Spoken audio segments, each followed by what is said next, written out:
Au lendemain de la prestation des serments de Paul Biya, l'Union démocratique du Cameroun, l'UDC, sort de sa réserve et accuse le chef de l'État de transvertir la vérité électorale. Et je ne suis pas la seule à le penser, c'est évident. 43 ans au pouvoir dans une république, c'est un peu trop. De citoyens républicains qui aimons notre pays, cette Afrique en miniature, dotée d'hommes et de femmes intelligents et avec des ressources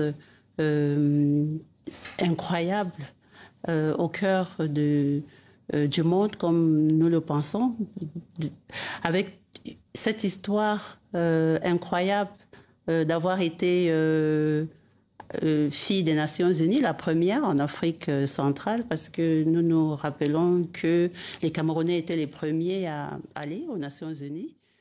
Le parti balaie d'un revers de main l'appel au rassemblement lancé par le président et l'accuse d'être le vrai irresponsable face à la détresse du peuple. Pour l'UDC, il n'y a ni maturité démocratique, ni victoire populaire.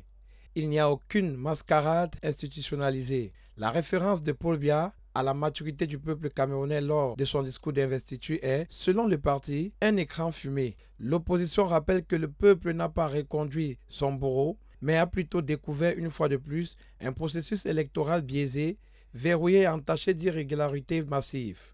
Selon l'UDC, la majorité des Camerounais n'a pas renouvelé une confiance usée et qu'on la dépouille de son choix. Accuser les contestataires d'irresponsabilité. Elle poursuit en pointant du doigt l'homme du 6 novembre. Le vrai irresponsable est celui qui ignore la colère du peuple, nie ses souffrances et s'accroche au pouvoir au détriment de la paix durable.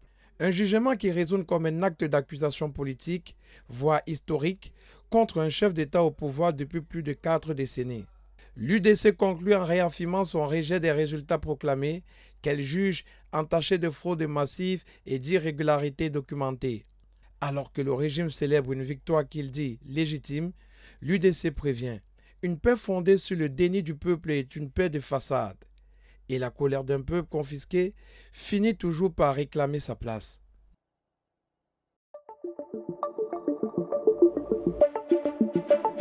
Le Messager télévision, à l'écoute du peuple.